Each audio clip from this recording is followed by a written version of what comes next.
Welcome everybody to another episode of the Everything Horror Podcast. My name is Paul Dolsky, and joining me is the lovely fiance, Tessa Baker.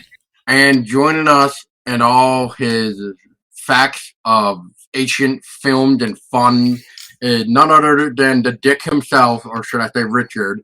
And he missed out on the Dark August episode with the Quick Critic crew, but here he is in all his glory to return as a Disney fact fun, because Richard is a very ancient keeper of all things Disney information. If you need to know Disney, Richard, or Dick, should I say, is the guy you want to go to. So, Richard, welcome aboard. Thank you for that introduction. I appreciate it. Thanks for having me, guys. You're welcome. I'm looking forward to this. This Pleasure. should be fun. Yeah. So before we get into it, for everybody knows, as we kind of just mentioned it, we're talking about Disney, The Legend of Sleepy Hollow, which came out on October 8th of 1949. So this film is obviously 73 years old now. And the running time was only 34 minutes. There was quite a bit of directors like Erdman Penner, Joe, and Winston, which I'm not going to try pronouncing these last names because I feel like I'm going to butcher them, and I don't want to do that. But if we also know Bing Crosby, who was the narrator, and can we just stop for a minute and just realize this one particular fun fact about this Legend of Sleepy Hollow is that the narrator, Bing Crosby, he started the narration for The Legend of Sleepy Hollow, but because of World War II, they stopped it because he got drafted to go to war, and he literally came back from the war to finish his narration. Now that is pretty badass, as I may say. This is also the last film, I believe, that they were doing because of the war efforts that were split films, where they took all kinds of mini cartoons because Disney made an agreement with the government to do propaganda films in exchange for him not going to war himself. And he turned out his studio doing that, but he still wanted to do movies. So they didn't have the time and energy to put entirely into a full motion picture. So they did these mini cartoons and they'd splice them together and make movies. That's where you get Melody Time, Fun and Fancy Free, The Adventures of Ichabod and Mr. Toad, and so on and so on. I think there's 4 or 5 total. The Three Caballeros, Salados Amigos. It's just one of those weird, fun, interesting tidbits that all happen because of this wartime period. That much I did not know either. So the more you know is what I say. See, you're full of fun information. Or strange information. Strange as well, but also fun. Fair. Yeah. Well, so real quick, just to give anybody a little quick rundown, is in a small town, a brewing romantic rivalry with a local tough and a school teacher call mates in a terrifying ride into the night. It's basically the plot that we get for this little film here. Now, I don't normally do this with new guests, but Richard, let's put you on the spot for a minute. Okay. So, let's go back to your childhood. What do you remember the first time ever seeing this little animation of The Legend of Sleepy Hollow from Disney? So I'm going to disappoint you a little bit on this one. I don't know if you've ever heard any of our episodes about my past. I was raised as a Jehovah's Witness, so we didn't have holidays. And this would have classified as a holiday film. So the first time I accessed the film is when it came out on VHS as Fun and Fancy Free. I mean, The Adventures of Ichabod and Mr. Toad. Sorry, that apparently video is still stuck in my head. And when it came out, I knew what it was, and I had seen the Wind in the Willows portion of it, but I had not seen the Sleepy Hollow portion. And at that point, one of my parents had passed away, and the other one was still grieving to the point where my mom was not really as strict with what was watching, and I was becoming an adult anyway. So that pressure stopped being there, and I started to open up and be able to see it. So I actually saw this when I was like 16 or 17 years old. It is still magical. Well, that's good. And magical. I don't know if that's supposed to be a pun because of it being Disney or what, but No. I mean, I love the fact that like Billy Bletcher, he did other stuff for Disney as Clarence Nash did, and Clarence Nash is considered one of the 9 old men, one of the Disney animated crew, and one of the originals. And it was just nice that they had included him. Fair enough. All right, so Tessa, what do you remember for your first time ever seeing this little short film, or short, should I say? Are you on mute? Oh, she must be. Yep, she is.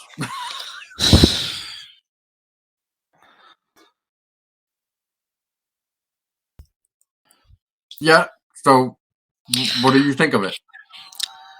I was really young when I saw it at the time. I was a kid, so like I remembered bits and pieces of it, and then I went back and rewatched it very much later with you, and I was like, oh, now I remember all this, because I had seen it originally when I was a kid, so. But it still holds its, I guess, interest or wonder, for lack of better wording. It's a cute little take on it. Yeah, exactly. It's a nice little short, easy, right to the point. Very little dialogue, if I may say. It's just mainly just the narration that really helped move the story forward. Basically, yeah, I have it playing in the background. Not to interrupt you, but I have it playing in the background again, and I'm kind of just the nostalgia of it. Yeah, exactly. And like, I remember getting the VHS copy of it when it was Disney's The Legend of Sleepy Hollow favorite stories. I don't even remember the original, but Richard here told me, "Oh, that's not the original case," or something like that. And I was like, "Oh, really?" And then he sent me the picture of what the original case of the VHS was, and what a difference. Richard, what do you want to say to that? Well, so there's the shorter animated one has had several releases.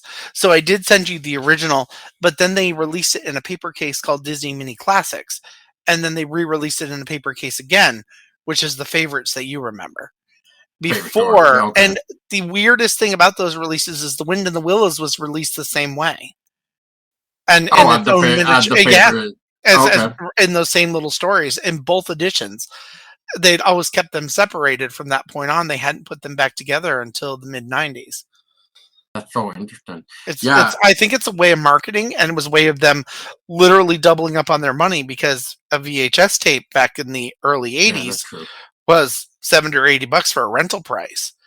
And people would then, pay the $3 or $4 to the rental store to rent it over and over and over. So if they were making that kind of money off half the title, why not do it? It's kind of like their VHS releases that they did for the TV show episodes, like The Little Mermaid, Tales from Under the Sea, or the DuckTales, or Chip and Dale. They would have 2 episodes per tape at $25, even for a regular person to buy. And you think, you can now spend $30 on an entire series. Or you can spend $15 just for volume 1 and get like what, 7 episodes now? At least, yeah. Yeah. So it's interesting to see. But I also, and this is a little bit of a tangent that has nothing to do with what we're speaking, I also find it funny when people are complaining that they have to pay, Disney Plus is going from $15 to, say, $18. Those are not real numbers. I'm not pulling up facts right now. But everybody's upset that it went up $3, but I can remember when the Disney Channel was $25 a month just to have. And that was the Disney Channel, which was like 15 to 25 titles that they rotated throughout the month periodically, so you could hopefully catch it on one of the airings. And I'm just flabbergasted on the way the mindset is of the world today from the world we were in. And now you can go back on topic. I apologize. No. That's great. That's actually a good point. And that also brings up the next topic of so as I stated, I had the VHS copy of the favorite stories for the Disney Legend of Sleepy Hollow timeline. So anyway, so I just want to look at the back of this because I'm trying to remember what year this was. So this is 2014 when this came out, and I didn't get this until maybe 3 years after it came out, but I remembered it, and I bought the Blu-ray DVD digital copy version, but they made it so that it's Disney The Adventures of Ichabod and Mr. Toad, which I kind of feel is a little bit misleading because when you put it in, the first thing you see is Mr. Toad and not The Adventures of Ichabod, or it's not The Legend of Sleepy Hollow. The Legend of Sleepy Hollow is basically the finisher of. So the answer to that, the reason being is that Bing Okay. Crosby was the head actor, the actor with the most notoriety at that point. And I don't know if you realize this, actors are listed in a specific order from how they're registered with the Screen Actors Guild. And I don't know full details of it. It's only in the past 5 years that I learned this, that there is a pecking order. And depending on what your job is and your status and your title.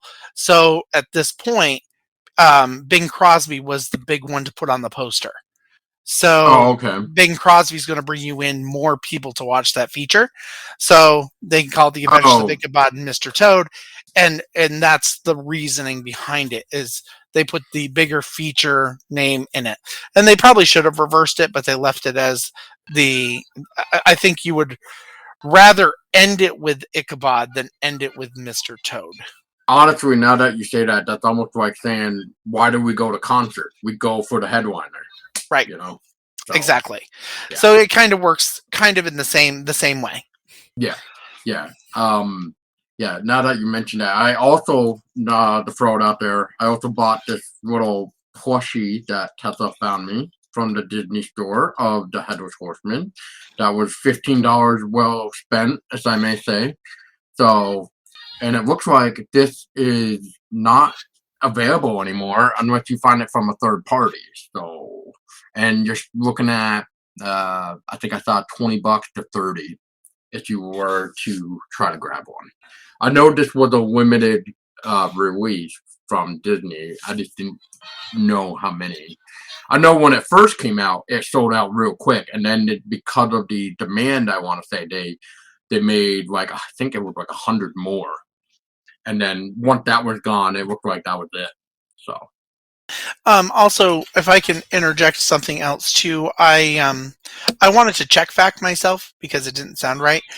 Disney Nine Old Men. There are several names that kind of match up to Clarence Nash, and Clarence Nash is not one of the Nine Old Men. He's the originator of Donald Duck's voice, and I knew he was, but I wanted to clarify if he was one of the Nine Old Men. He's not. So please ignore me for everybody who heard me speak off the cuff like that because I mixed up my names. Fair enough. Now, so let's get into this. So at the beginning, we see this lovely, like, atmospheric town of Sleepy Hollow. We get this nice little melody, I may say, where it's like very catchy. And it's like, who is that walking down the street kind of thing. And we see this thin man that looks like he has like, his head is almost like inspired by a vulture or something, just because of how big because of his nose and his like, how bulbous his nose is. Yeah, it's just out there. It's like the thing you're instantly drawn to on his face is that nose. And I swear they did it on purpose with the way they brought him into the town, with him reading the damn book with his eyes closed, as I may point out, and he still knew where he was going. The new schoolmaster, what's his name? And then you get the way Ichabod, and then Ichabod finally reveals himself, and it's like Tessa was saying, the first thing you see is his nose. And then you kind of look at his ears and go, what the hell is going on? Yes, the nose and the ears. Like, I swear if they were any bigger, they would be like almost Dumbo. Dumbo. So have you guys seen a photo of Bing Crosby? Yes. It's Yes. basically a caricature of him. Like a lot of the animators used to do that so That often. makes so They would sense. try to put a little bit of the voice actor into the character. And it's super fun. If you actually look at Bing Crosby, you look and see, well, what are his features? The first things you notice are his ears and his nose. And they did extenuate on it, but Yes, super they fun. did. Oh yeah, and it was so amazing. I loved it, and I loved how he was very superstitious as he's walking with the book. He's about to walk underneath the ladder, and he somehow like manages to know he's about to and corrected himself.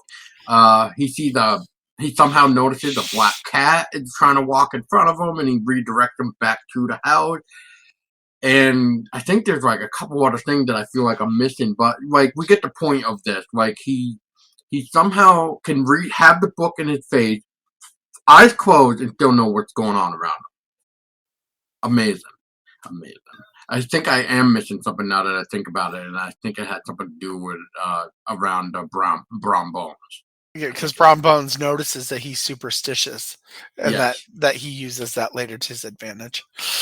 Yes, that's how he basically scared the bejesus out of Ichabod at the party.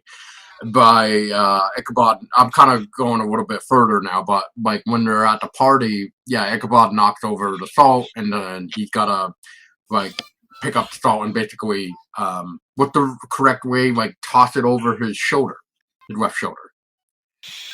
And that's where Brom Bones is like, oh, and I don't know what is with that weird wink.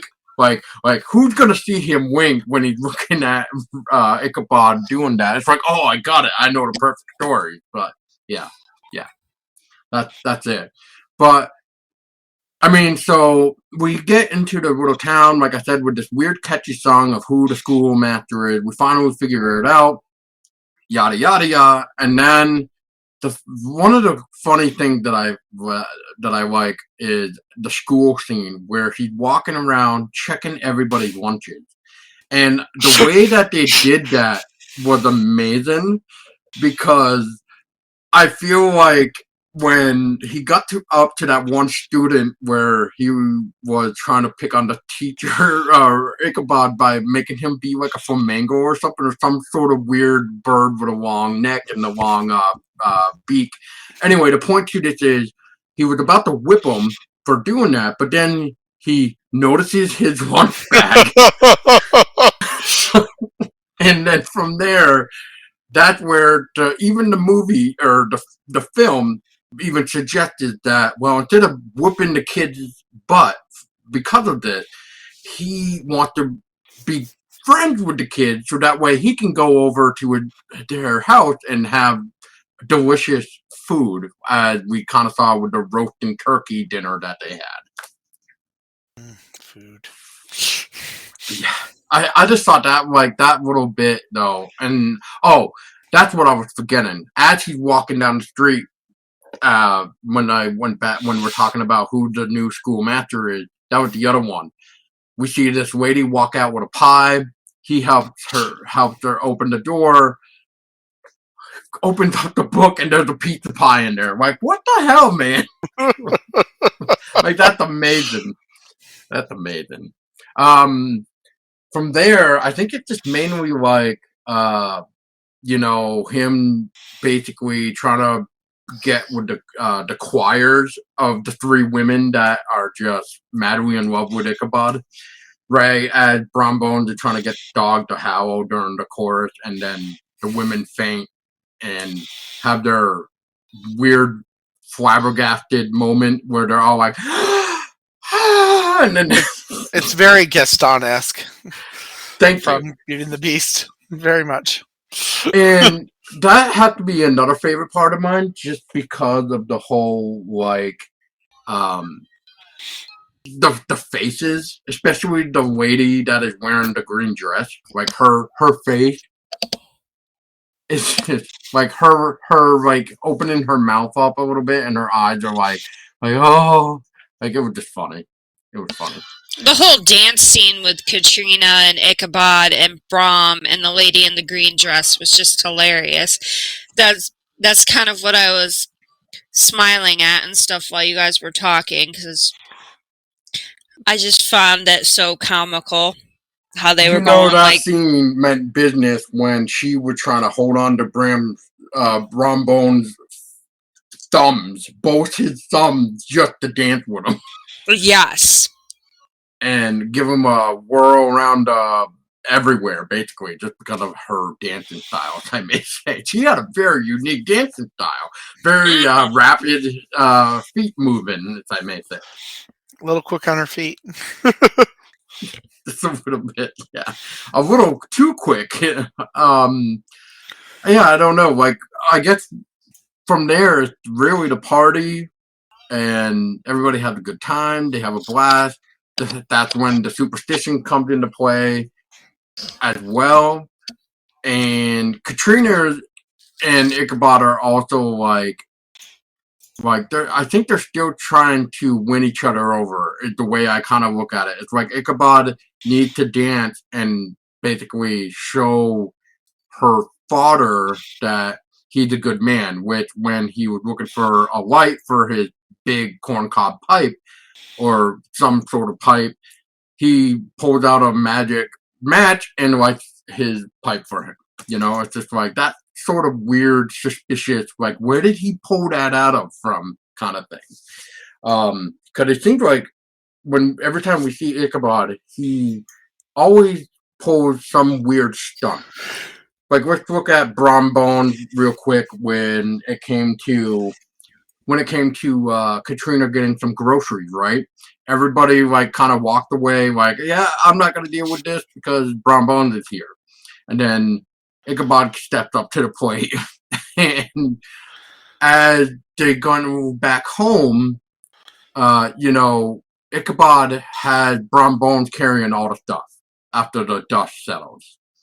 But he shut the door on Brom Bones and all the groceries go everywhere, and just, yeah, there's a couple parts with that. But that's just what I mean. Like, some of the weird, like, mysterious thing that's going on. But that's also the Disney magic, of what makes Disney great.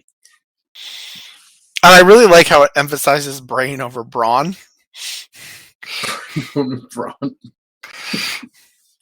I mean, the two are clearly rivals for this girl, and every time Brom Bones is just doing it to all the masculinity stuff, and Ichabod is there to slight each one of them, and he does it so slyly.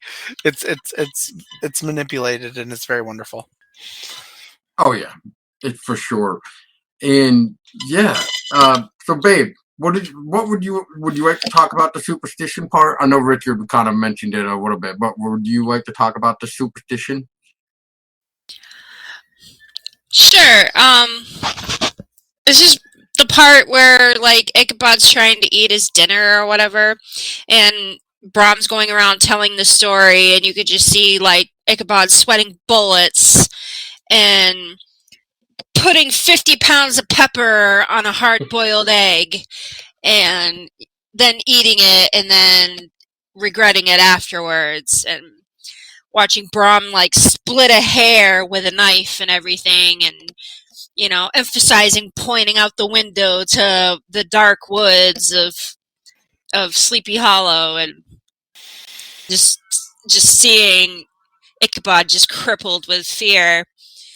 Like, even now, like, I'm sitting here and like I'm watching Ichabod on his horse going out into the woods, and he's just like, you could just see the look of fear on his face, like, I really don't want to be out here. And after Brom telling him about all the superstitions and stuff, he's seeing shit out in the woods, stuff that which in fairness can happen. yeah. I would say that is also another favorite part of mine, real quick, is the shot with the hands almost like covering the moon. I love that. Yes. Yeah, and he just saw like what he thought was a ghost, but it was just a tree. Creepy tree, yep. Yeah. With two lightning bugs or something like that, yeah. Yep. Yeah, the way all that atmosphere is right now, what Tessa's talking about is like so. I don't know. I just love it. Like I loved how they and Richard can correct me too, but I'm pretty sure that is all done by painting. Correct. Yeah. So It's called the multi-plane camera, and they had 9 sheets of glass, or I believe that they're glass. That's how it appears to be, that they would hand paint, and then they would be able to move them, and the video shot down through, catching all the movement as once. It's a very meticulous process. But already yeah, sounds like it. They made it work, though. They really did made make it it work. work. It's brilliant. If you get a hold of No. the Reluctant Dragon, Mm. I'm trying to, I don't know if I don't think it's a standalone. I think it's part of another. Either way, they give you a tour of the Disney Animation Studios, and they kind of show you how that works. And it's that's cool. it's fun to see. But what really the animators at the time were having such a blast because they set it up to be such a dark room, and then the fire that Gaston, I'm determined he's Gaston now, that Brom Bones is in front of, and he's telling the story, and you see Ichabod.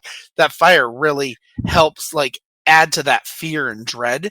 And when you're a kid, you really pick up on that because between seeing Ichabod's reactions and that fire and that flame, you can almost picture yourself there, and it's a little haunting. And I think that's why I've always loved that atmosphere throughout, from the time he starts telling the story to the end. Really, is like they did it just so good, and with that technique, using the glass to make the movements go, like nobody would have thought of that. Now it's all digitally. Whatever. Disney doesn't have a 2D animation studio anymore. They had to hire out for Mary Poppins Returns for the animated segments, which is super sad. Yeah. Super sad, and they used to have whole buildings devoted to it. So, do we blame Michael Eisner? Who do no, we blame? No, this happened after Michael Eisner left. Oh, okay. Yeah. Okay. Yeah, Michael Eisner left in 2000, and all of that really started to down spiral about 2005, 2006. No, Michael Eisner's the one that saved the company. That's right. Still a bit of a fan of his, even though toward the end he did some bad things, but he did save them from bankruptcy. Yeah, that's exactly what I'm talking about. Are those terrible sequels? Unfortunately. Some of them are bad for some of them, I felt, but there is some where I'm like, why? Like, did you guys even watch the original to like put 2 and 2 together? That's the way I felt like. They pumped them through their Japanese and Australian TV division, so it was TV animation, and that's why you had no quality. Yeah, and true. I don't know who did the scripts. I'd have to look that up. I can just tell you that they are as equally disappointing as the remakes are today. Oh no! So, Tessa, continue a little bit. So, yes, please. Yep. Yeah. So he was singing stuff like the creepy tree with the 2 lightning bugs. And I kind of crack up a little bit at the fact that his horse decides to take a nap and rest his butt on the gravestone. Yep. And then Ichabod kind of has to motivate him to go, and then like he starts getting freaked out because like the little reed rod things that you see in swamps start like wrapping on the tree trunk, and he thinks it's the headless horseman galloping. Yeah. And then he realizes that it's not the headless horseman. He grabs the reed rods and he starts like laughing, like, I'm just going crazy. There's nothing. And then all of a sudden, yeah, freaking headless horseman comes out of nowhere and starts chasing him around, and he does like a 360 spin out on the horse because of the mud and everything, and gets a face full of mud and goes running off in the opposite direction, and still gets chased by the headless horseman. The headless horseman, yeah. But Richard, let's have you go into that. Describe to us the chase scene now of like what you can remember. The first thing where my mind goes when I think of that is that iconic scene with him holding up the pumpkin and the flames going up through it as he throws it at him. Yes. And like that scene is so iconic that Tim Burton even used it in his version of Sleepy Hollow, because everybody goes to that scene. And I mean, it doesn't matter what age you are hooked into the TV at that moment. It just grapples you, and you are in that moment running from fear. And I could put myself in his place because I had this terrible. I saw this movie called Jeepers Creepers, which I know you guys must have seen ages ago. Oh yeah. This is way back. It first come on DVD. I was over at a friend's house in the middle of the night. We watched the movie.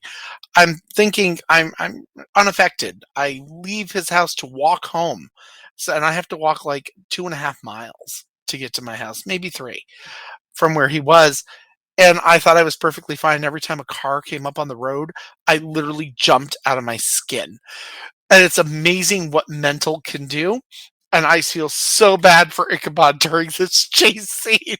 And when it actually really turns out to be real, like you just see every, like, you know how it always say you have 7 things that you have to face before you die, and you see him face all of them, like boom, boom, boom, boom. It is great. And then he's galloping toward the bridge, and you see it, and you're like, "Oh my God, is he going to make it? Is he going to make it?" And every time you root for him, even if you've seen it, and then that stupid flaming as he hurls it right as he's right at the bridge. It's amazing. Let's go back to it a little bit, but during the chasing scene, there's some interesting moments as well where his neck gets caught on a tree branch, which makes him go over the branch onto the horse. It goes right back on his horse. Yeah. Well, first it goes onto the headless horseman, and then he's looking at his horse. I'm like, wait, what? And then you have that scene at the way it's drawn with it. Yeah, it's awesome because you see the horse and he's like, no. Yeah. And then he gulps, and that's when he gets hit again with the same branch to go back on his horse. Yeah, that's where my mind went, was right when he flipped back onto his horse. And another fun thing is, and I'm trying to remember exactly what happened. I think it's when Tessa was trying to say like the spin out or something, but it's as he's approaching the bridge, I think he swirls, turns, but he like twirled on the horse so bad that you start seeing the camera work go away from the bridge. So now you're like, wait, why'd you go on backward? But then he looked down, and he's looking at the back of the horse. So he's got to correct himself. It's hilarious. It's very physical comedy. It's as if you were watching Don Knotts. Like it feels like a Don Knotts moment in a film, only it's animated. That's a good way of putting it. Yeah. And then from the end, really, we just see, as Richard would put in it, with that from the throwing the pumpkin, which, yes, that is a gorgeous scene throughout the entire thing of him throwing that flaming pumpkin. But we finally see the ending where it's basically a couple horse tracks, Ichabod's hat, and then the smashed pumpkin that was thrown. And then nobody seen anything ever again of Ichabod, which... So my theory is, because of the whole superstitious thing, I think that was Brom Bones doing. It absolutely could have been. Because he was a rival, and he was clearly in the way. Clearly. And he is the one that initiated the superstition. Yes. And this tale. Yep. So I would have to agree that there was a little bit of a murder in Sleepy Hollow. Yeah, that's the way I've always looked at it, and I'll stick to it. Unless somebody could tell me otherwise, that no, this is in fact supposed to be like a real thing. But yeah. But what a way to go. Yeah, exactly.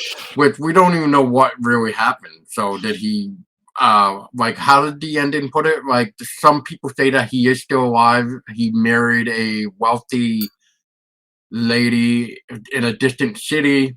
Looked like he had like 6 kids or something.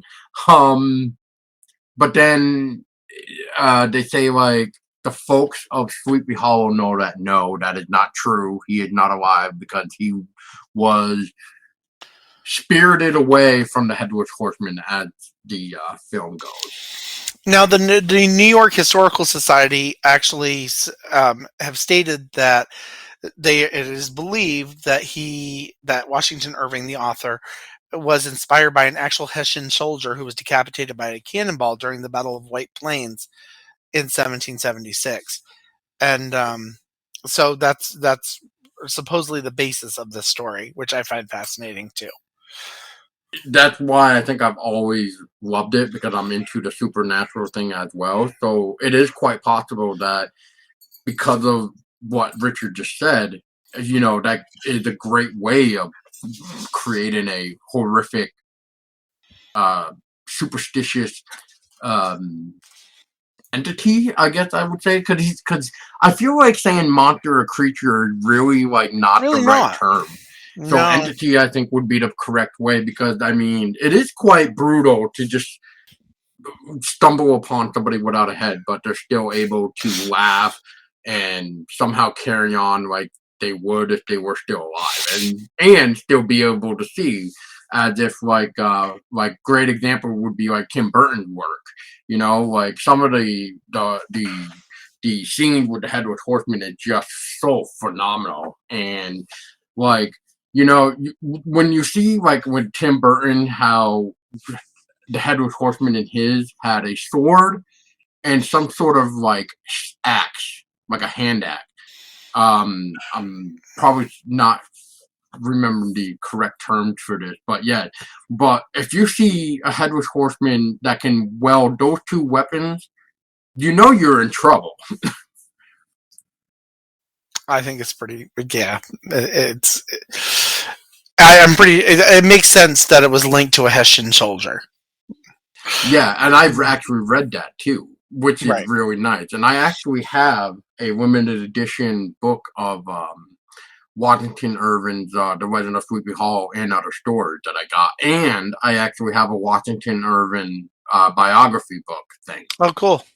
Yeah. I mean, he's like he did Rip Van Winkle, which is also another fascinating tale. And all of the what's unique is all these tales are always located in New England, so Yep. they're very much a part of our culture now. Yes. And I feel, well, yeah, I mean, it hit big too, because once it really got going with how popular it got, what's really sad is I don't even remember what the name of the town used to be, but the town in New Tarrytown. York. Yeah, thank you. You're welcome. Yeah, they decided, well, because of it being so popular, that town was basically what Washington Irving would describe in his story. They decided to change their name to Sleepy Hollow, New York. So what better way to, keep the legend of Washington Irving work alive by even doing that? And Sleepy Hollow, from what I've seen, because I can't say I've been there, is pretty goddamn cool. It's wonderful. We went there a couple years ago. List. Okay, yeah, you definitely should go down. It's a blast. I guess they do a lot around Halloween. We did not get to go around Halloween. I went down to actually tour a castle down there that is used in a couple of the Dark Shadow movies and Winter's Tale, and that vampire special from the 70s, the kids special, the night they saved Halloween or something like that. Oh, okay. The night but they filmed it. Yeah, but that castle was used, and we wanted to go tour it. And at the same time, we stopped and we went to the Sleepy Hollow graveyard, and we saw Washington Irving's grave. There's a lot of other famous graves there too, and they've recreated the bridge for the Headless Horseman, which it's super cool. It's a fun time. Yeah, and I don't know if it's still there because honestly, I haven't seen any pictures of it as a lately. But they made like a big montage of the Headless Horseman somewhere in the middle of town.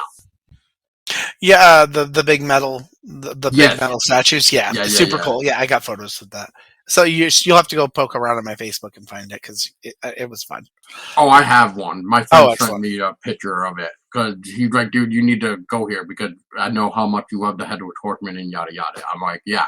And now every time I see a picture about it, it's just like, God damn it, I need to go. You do. So, It is. yeah, It's pretty rad. yeah. And I guess, Tessa, what did you think of the ending of The Legend of Sleepy Hollow? You know, because you did step away How so just to Brom, catch you up. how Brom Bones got Katrina in the end, and Ichabod ended up marrying a widowed woman with a lot of kids. Supposedly did Supposedly. because of that was the Supposedly, rumor. Yeah, that was the yeah, rumor that he was still alive. yeah, And so one thing Richard and I agree on is that we feel Brom Bones is or was the Headless Horseman, and that Brom Bones basically annihilated Ichabod Crane to yeah. completely wipe him off. He shot his nerves to hell by scaring him away, playing on his superstitions, and utilized it to his advantage. And he's like, well, I know one way that I can guarantee that I'll get Katrina. All I have to do is use Ichabod's weakness, his superstitions, against him and scare him away, and she's all mine. And he noticed those superstitions right from the get-go. Oh yeah. Yep. Like even the way the animation is done, you can tell that he's collecting information and using it for his own good. Yep. Yeah, and I think what really put that nail in the coffin was when Ichabod spilled the salt. That was the final nail, because that's when he finally figured out superstition is definitely his weakness. So I guess to wrap things up just a little bit is since this has been out for 73 years, and I know we kind of talked about it for as we watch it almost every day.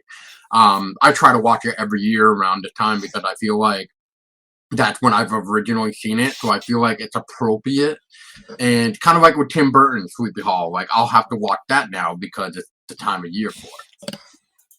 Now, did you Oh, watch the annual Disney's Halloween treat when they No. had it, the special? Okay. I was just curious because every year they took clips of a lot of their Halloween and darker stuff and they would put it into, I believe it's an hour special. But it was called the Disney Halloween treat, and it aired for years, every year on Halloween. And of course, Sleepy Hollow is very prominently featured in that. And I was just curious if you had saw that when you were a kid or came across it. No, but now that you got me thinking, would they have that type of thing going on for Disney Plus now? I don't believe it exists on there. I'm pretty sure it was a TV special. Let me pull up the actual 1982 themed episode of the Walt Disney Presents. 47 minutes. It is an hour. Okay. Yeah. The special was also released under the title Scary Tales of Halloween. And it started to be shown on the Disney Channel in the 90s. Every year they would change out the cartoons just a little bit. So it's known as a Disney Halloween, Disney's Greatest Villains, or Disney Halloween Treat, all sharing the same, all the same clips. Madam Mim from The Sword and the Stone, Night on Bald Mountain from Fantasia, piece from Pluto's Sweater cartoon, a piece from Mickey's Parrot cartoon, Donald Duck and the Gorilla, Puss Cafe, Catnip Pluto, Pluto's I'm sorry, Judgment what Day. was that one? Did that just say Catnip Pluto? Catnip Pluto. Yep. Oh my god. Yeah, they're little sequences that they would pull from the cartoons. Then they had a segment with Captain Hook, a segment of Cruella de Vil, a segment with the Evil Queen, a segment with Cyan Am from Lady and the Tramp, ending, of course, with Ichabod Crane and the Headless Horseman. And it was even released so much as onto VHS. But it seems to not be a thing anymore. I don't know exactly why, but it People went need to literally from start. like 82 to 94, so Wow. it's a good chunk of time. But I was just curious because this is this time of year, and the Headless Horseman scene's so prominent that it just brings it up every year automatically in your mind. Exactly, and no, it's probably because I never actually did have the Digi channel unless I went to a babysitter's house. I Well, do it know, initiated on CBS, but the Disney Channel, yeah, yeah, back I from. don't, yeah, But I once don't again, that was in remember. the 80s, so Hmm, like it didn't go to Disney Channel until I think it was 91 or 92. hmm, interesting. Yeah. Yeah, um, yeah, yeah. Unfortunately, I don't remember that, but I will say one thing: even though it is 73 years old, I still say it lives up to this day. Yeah, just I watched it for the first time ever, really. You can't really beat the art style anymore. And now with the way, with everything being 3D, it ruins it. I feel like it doesn't create like what I stated before when Tessa was talking about the creepy atmosphere of the creepy tree. Once you take away the painted background, that's it. Game over. You can't really make anything that much scarier anymore. Because at least with painting, you have the ability to basically create anything just by making the shadows or some sort of lighting effect to make it more sinister looking or on the edge, as Richard put it earlier, with the atmospheric pleasure of the ominous feel of fear. And I don't know. I mean, I just always feel like this will always be on my watch list for till the day I die, basically. I don't care. And if you haven't seen this yet, then what the hell is going on with this situation? You've had 70 years. You don't have an excuse. Exactly.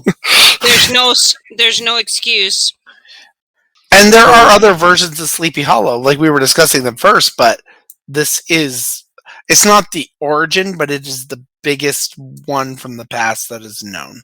Because before that, I think it was just 3 silent films. not just that, but I think wasn't this technically the first animated one? Oh, yes, this was the first animated one. And like I said, I believe it's the first one, even with volume, because, like I said, other than the silent ones, it looks like it goes to that one, and then it jumps right into the 80s. Yeah. So it withstood by itself for a long period of time. Oh God, yeah. Oh yeah. And it's actually, I don't know. I mean, I guess because of this being off the air, I'll put it on the record for this real quick. It's like as we were talking the different Sleepy Hollows even before recording, it's really shocking when you start typing in Sleepy Hollow or Legend of Sleepy Hollow what you actually find. There is a lot. And like I'm pleased that Richard and I finally figured out which one we were looking at or trying to find because of how many different takes there is on here. I mean, I alone have probably watched maybe 10 different versions of Sleepy Hollow. I have to agree, yeah. Whether it be a parody in a TV show to an actual release movie. Yeah. Like, not to go off topic again, but just kind of bring back memories when I went to school in middle school. I know I'm gonna have Richard probably start looking this one up, but I don't remember anything about it because it was in school, unfortunately, Richard. But this Okay, will have to jog your memory.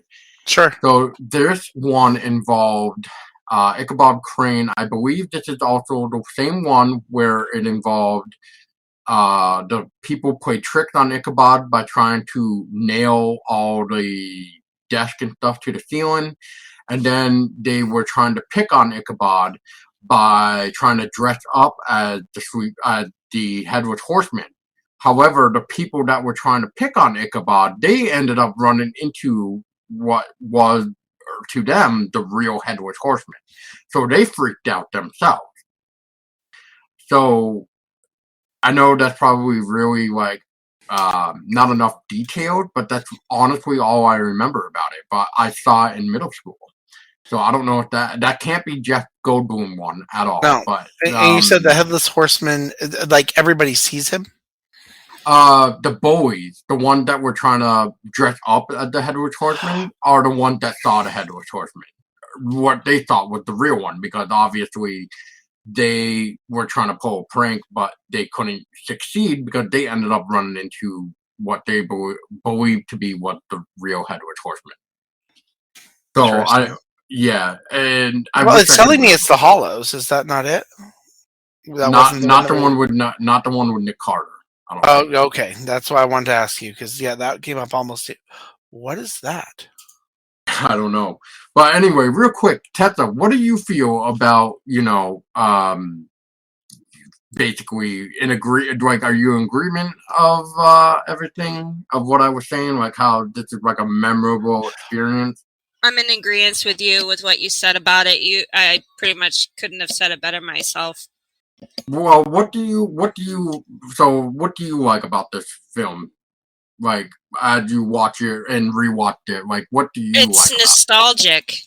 It's, it still holds over after, the 70 plus years it's been around. It still holds up from memories I had as a kid to being an adult now. It's just nostalgic for me. Yeah, now it's something that we can show our daughter to, and hopefully she likes it enough that she wants to watch it every year with us. Yes, exactly. Our daughter is currently watching Frozen. That's a sing-along version. Oh, that's fun. And Disney Paul just confirmed Frozen 3 too. So, just in case nobody knows that yet. It's super fun because the very first movie to ever have a sequel was The Rescuers, with The Rescuers Down Under. And it was theatrical, and it was the late 80s. It took them a long time, and now they're doing 3s in theater. The question for you, Paul, that Sleepy Hollow that you're talking about, was it live action or animation? Live action. Thank you. Yeah, I do remember it being live action.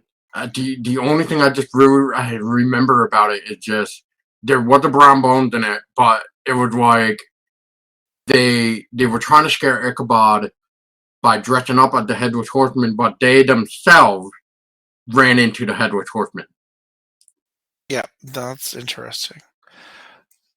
So I'm still going through stuff right now. Just it's good. This is what I'm talking about. Like, this is why I kind of hate not knowing much more about it, but that's all I remember about it. But Richard, real quick, so what's your take on this? Like, how do you feel that it holds up 73 years later?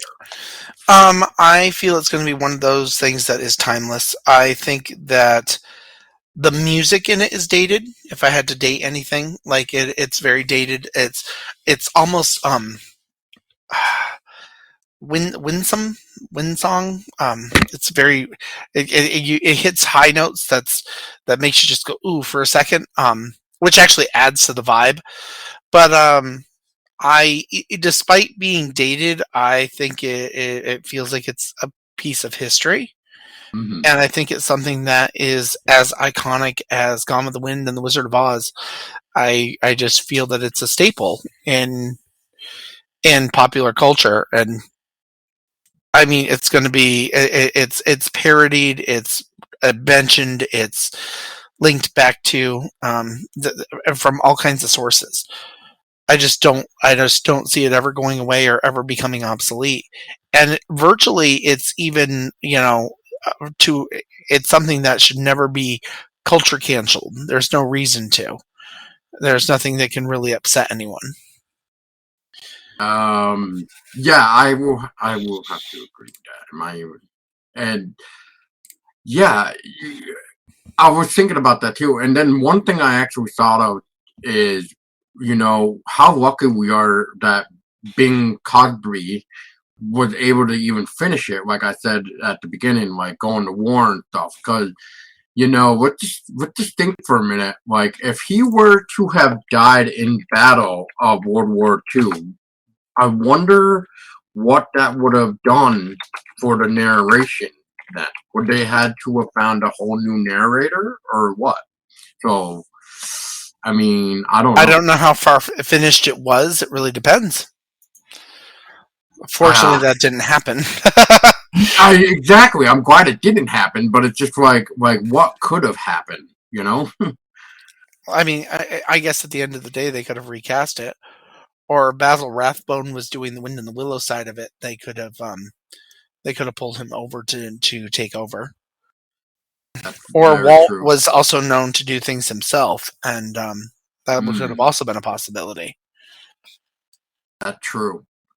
But I think, since we haven't really talked about that, but I feel like his narration really fit that story, and I almost want to say Walt Disney at the time was probably looking for a very specific narrator to really read those lines, to really make it feel unique and almost atmospheric at the same time, you know? Right. Agreed. So, I mean, I guess with that being said, is if you haven't watched it yet, I'm pretty sure it's on Disney Plus, and otherwise there is Blu-rays available of it. The Adventures of Ichabod and Mr. Toad, so you can get it. And that was, I think, the smart move with Disney, is that they brought it back in Blu-ray form. And I think that goes well with what Richard was saying, is that, this is going to be a continuous thing.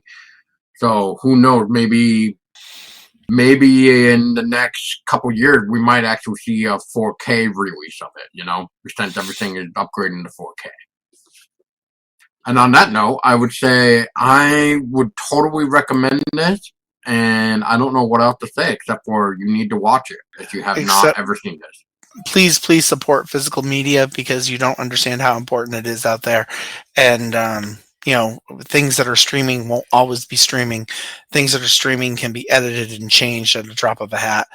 And anytime you have a chance to own a classic such as this on physical media, please support the companies that make it, and please go buy it and treasure it in your own library, so that should something happen, or something unfathomable where they decide to pull it down, you still have access to it. Fair enough. And the last two things I will say is, and if you are a big fan of the Headless Horseman and the Disney version, there is a book that is for kids. It's the Golden Book, I think is the right terminology. They have that for the story as well. And for $20, there's also a Funko Disney Return of the Headless Horseman game. I saw that. It looks adorable. And exactly, it makes me want it even more, because I want to play this now. And maybe we can all get together with Richard and play Disney games, or we could always play like Cards Against Humanity or something. We'll figure it out. Yes. All right. Well, I think that's really it for everybody. Now, before we sign off, Richard, you are part of the great podcast known as the Quip Critics. Now, what would you like to tell the listeners from your point of view about the Quip Critic, and where can we find the Quip Critic? Quip Critics is something that I believe is on Spotify. I'm not really part of that portion of my own show, so but I believe it's on Spotify. And Clip Critics is basically me and two women that actually go, and it originated as a Disney podcast where we wanted to tear apart Disney films and change what your childhood memories were to be trauma, and then we've kind of upgraded that idea and expanded on it. So now it really is movies, TV shows, you name it, anything media. And quite often we do pick things apart and tear it apart and bring up a lot of negatives. Every now and then there's a surprise and we all like something, or we occasionally will have one of us like it where the other two hate it, vice versa. There's so many different, and we discuss movies. It's been in existence a little over a year, and it's starting to get on track where things are going smoother for us, and we're getting to learn each other's vibes. But I found a lot of new fun things I never would have watched without them, and I hope I've done the same thing for them. Yeah, like I told you guys in like the group chat and stuff, like it's always a riot to listen to you guys because of the whole tangent that you guys go off sometimes because something reminded you of one thing, and then I will say you guys have gotten a lot better. Friends, Thank you. That's great. I think Tessa still has yet to really listen to you guys, but I know she's been busy with work. Just like with me, I used to be able to listen to podcasts while I work. Now I can't, so I'm really far behind with some of my podcasts. And we have a member of our crew. Her name is Kat, and she works overnights and has the ability to listen to podcasts while she works. And so she goes through a lot, and she sometimes forgets that other people don't have that kind of time. And so anytime you give us, we appreciate. And on behalf of us, like starting episodes ran probably 3 hours, and we're down to like an hour and a half now, which is great. It's cut the time in half. But anybody who spends 3 hours listening to me, well, God bless you. Well, God bless me, apparently, because that's what I used to do. I used to listen to 2 episodes of you guys. Well, I used to listen to almost 2 episodes of you guys a day. So that's like, 6 hours? Right, but we were long. We were long back in those early yes. Yes. Really, really long. Yes. Well, Richard, on behalf of Tessa and I, because I know Tessa's eating for a minute, but we appreciate your time, and thank you for coming on to talk to Disney, The Legend of Sleepy Hollow. Thank you for the invite. This has been a blast. And quick mention out to other classic Disney films that you guys probably haven't seen that are Halloween. Please go watch Child of Glass, Watcher in the Woods, Return to Oz, Something Wicked This Way Comes. There are some good creepy Disney films out there that you don't know are Disney, and you probably never heard of. So give them a chance. Definitely. And until next year, until we talk about probably another type of Sleepy Hollow movie, with maybe it might be the Jeff Goldblum one next year, because that was really good. I enjoyed that one myself. It was a pleasure chatting. Yes, it's been super fun chatting with you guys, and also one other thing: avoid Hocus Pocus 2. Just had to say that.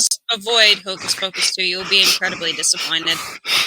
You will soon find out why, because we will be recording a Hocus Pocus episode soon. And on that note, thank you so much for listening. If you made it this far, congratulations. You all deserve some alcohol or cookies, or in this case, something child-friendly. Because we already know that... you want to save the alcohol for Hocus Pocus 2. Yeah, right? Well, we already know Brom Bones shared the alcohol with the animals around town anyway, by busting the barrel and letting them drink out of it. But on that note, everybody have a great rest of your time of week whenever this gets out. So it will be a happy Halloween for sure, but there will probably be a little bit more episodes to come before October is up. And until then, make sure you keep your eyes open, because you just never know what's going to happen, because something like the Headless Horseman may jump out at you. But on that note, Tessa, what do we always like to tell the listeners? We want you to stay scary. scary.